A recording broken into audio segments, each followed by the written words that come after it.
sudah terlihat? Ya ampun. Baik, Ya. terima kasih. Baik, terima kasih. Selamat pagi, Bu Katon dan teman-teman. Perkenalkan kami dari kelompok 3 yang akan mempresentasikan hasil diskusi kelompok kami. Kami di kelompok 3 beranggotakan Indah Rizky, Intan Mahadewi, Intan Sabrina, Ismi Solikatun, Isnaini, Izatul, Kavina, dan Kustianing Febi. Tema pembahasan pada kelompok kami yaitu mengenai produk pembelajaran berdiferensiasi. Daftar isi dari kami presentasikan yaitu mengenai pengertian, mengenai tujuan, implementasi, manfaat, dan contoh penerapan. Selanjutnya, mengenai pemaparan materi akan dipaparkan oleh teman kelompok saya. Baik, pengertian produk. Diferensiasi produk sendiri merupakan hasil pekerjaan atau unjuk kerja yang harus ditunjukkan pada guru. Hal ini dapat berupa variasi hasil dari tugas pembelajaran atau variasi untuk penilaian hasil belajar peserta didik seperti karangan, tulisan, hasil tes, pertunjukan, presentasi, pidato, rekaman, diagram, dan sebagainya.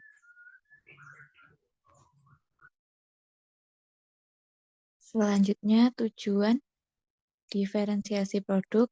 Yang pertama, memberikan kesempatan pada peserta didik untuk menunjukkan pemahaman mereka melalui hasil akhir yang berbeda-beda, kemudian mengakui dan membangun pada kekuatan individu peserta didik, mempromosikan pengembangan keterampilan yang beragam dan kreativitas, lalu menciptakan pengalaman pembelajaran yang sesuai dengan kebutuhan, gaya belajar, dan tingkat kemampuan individu peserta didik, dan yang terakhir menciptakan lingkungan belajar inklusif dan efektif bagi semua peserta didik. Baik, selanjutnya mengenai implementasi ataupun langkah dalam diferensiasi produk ini, yang pertama kita dapat menentukan tujuan pembelajaran yang akan diajarkan. Setelah itu, kita dapat mendiagnosis kebutuhan peserta didik atau murid sesuai dengan tujuan pembelajaran yang telah ditetapkan. Langkah yang ketiga yaitu menentukan jenis penugasan. Nah, di sini dalam penentuan jenis penugasan ini dapat berupa tugas individu ataupun tugas kelompok. Untuk langkah yang keempat yaitu menentukan alat evaluasi sesuai produk yang telah dibuat. Dan yang terakhir, langkah yang terakhir yaitu menentukan jenis produk berdasarkan tujuan pembelajaran dan hasil diagnosis kebutuhan peserta didik. Baik, untuk selanjutnya yaitu manfaat dari diferensiasi produk ini. Yang pertama, dapat mencerminkan pemahaman murid yang berhubungan dengan tujuan pembelajaran yang diharapkan. Yang kedua, bisa digunakan peserta didik berbagai pilihan untuk menunjukkan tingkat pemahaman mereka terhadap pembelajaran secara individual. Yang ketiga, untuk mendapatkan apresiasi bagaimanapun bentuknya, akan tetapi tujuan pembelajaran pada materi itu tercapai.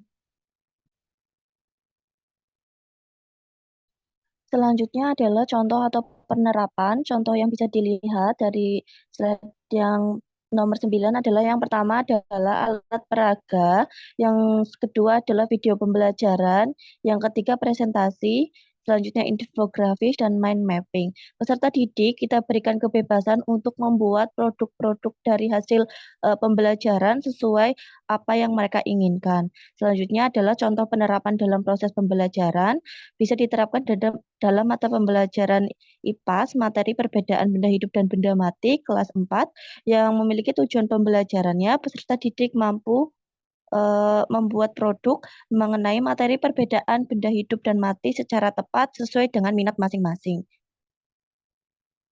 Mungkin itu dari kami, selanjutnya saya serahkan kepada moderator. Sekian pemaparan materi.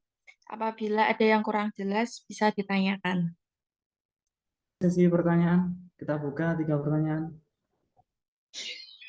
Saya Imaniar dari kelompok 2 izin bertanya untuk kelompok 3. Bagaimana cara menentukan penilaian dari hasil produk peserta didik yang tadi berbeda-beda ya, Mbak?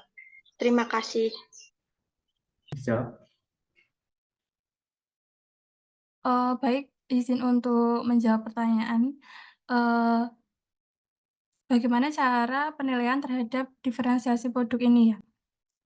Ini itu menjadi kendala dalam, diferensiasi produk dikarenakan guru itu harus, memberikan penilaian kepada peserta didik dalam konteks pembelajaran yang berbeda-beda karena, untuk memastikan penilaian tersebut itu bersifat adil dan objektif. Jadi untuk penilaian ini juga masih menjadi kendala dalam penerapan diferensiasi produk karena guru itu harus memastikan bahwa penilaian tersebut bersifat adil dan objektif. Mungkin ada tambahan dari kelompok saya?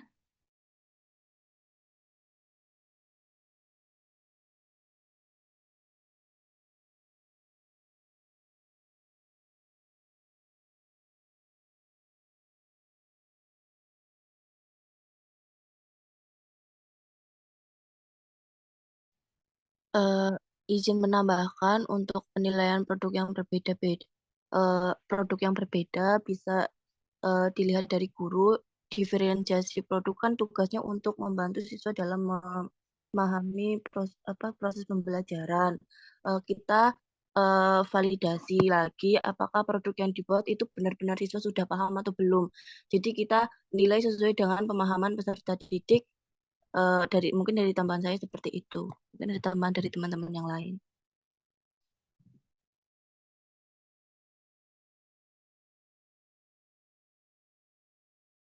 Izin menambahkan untuk penilaian di diferensiasi produk itu guru harus mempunyai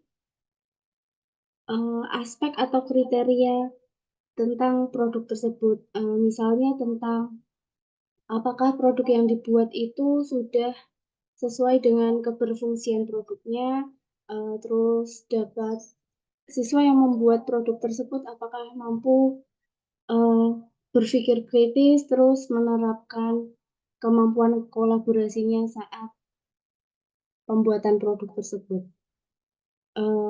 Intinya itu menentukan kriteria penilaian yang jelas dan sesuai. Begitu Mbak, apakah? Baik, terima kasih buat penjelasannya Mbak. Saya rasa sudah cukup.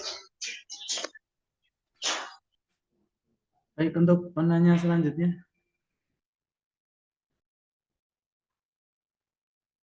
Dari kelompok 1 dan kelompok 4 ya yang belum bertanya ya. Saya Mas, perwakilan dari kelompok 1. Ya, silakan Mbak.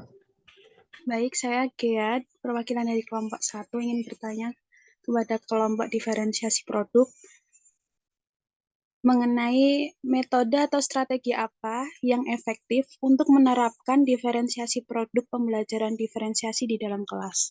Terima kasih.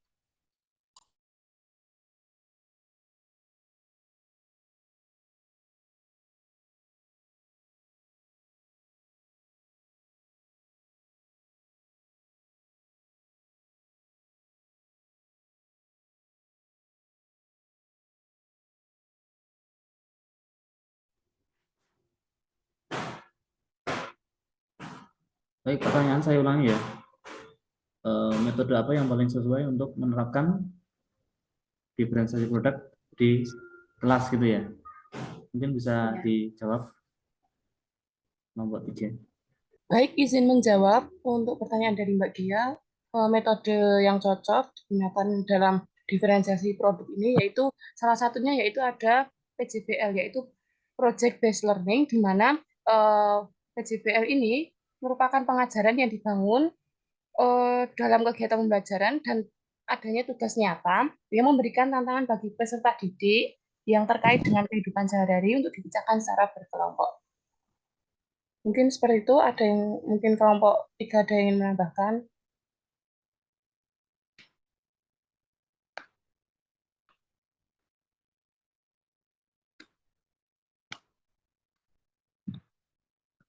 Izin menambahkan, untuk strateginya maksudnya adalah strategi inquiry karena project based learning adalah salah satu dari anak dari metode strategi pembelajaran inquiry. Jadi tugas guru adalah sebagai fasilitator, kita membebaskan siswa untuk memberikan wawasan atau pendapat seluas-luasnya terkait materi pembelajaran yang sudah kita berikan, yang nantinya akan mereka pilih sesuai, mereka buat proyeknya sesuai produk yang sudah mereka buat, apa presentasi, mind mapping, dan lain sebagainya.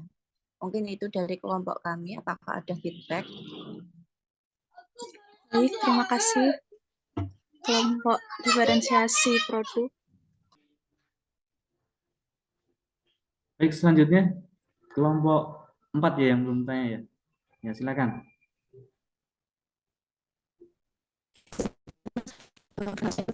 Berarti saya perwakilan dari kelompok 4 izin bertanya, apa kelebihan dari belajar dan diferensiasi produk yang telah disampaikan tadi? Terima kasih. Mohon maaf Mbak, suaranya bisa diulangi, suaranya putus-putus. Oh ya, izin bertanya, apa kelebihan dari pembelajaran berdiferensiasi produk yang telah disampaikan tadi? Terima kasih. Kelebihan dari pembelajaran berdiferensi produk, Mbak. Silakan dijawab.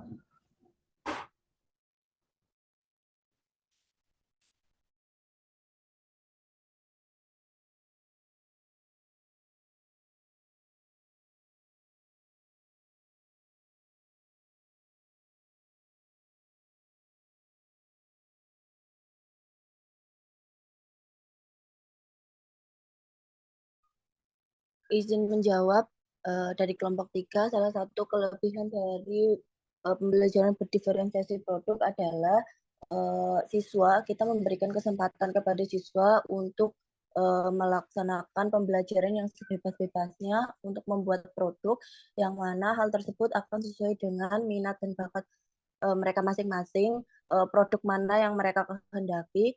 Jadi kita sifatnya adalah memberikan keterbukaan kepada siswa untuk memilih produk mana yang akan mereka pilih. Mungkin seperti itu salah satu manfaat dari pendidikan pembelajaran berdiferensiasi produk.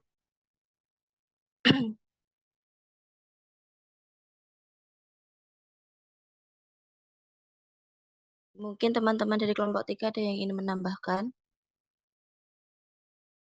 Izin menambahkan, kelebihan lain dari pembelajaran diferensiasi produk itu meningkatkan pemahaman mengenai materi. Hal ini memberikan kesempatan kepada siswa untuk memahami konsep atau materi secara lebih mendalam. Bagaimana Mbak? Apakah Baik Mbak, terima kasih penjelasannya, sudah cukup jelas.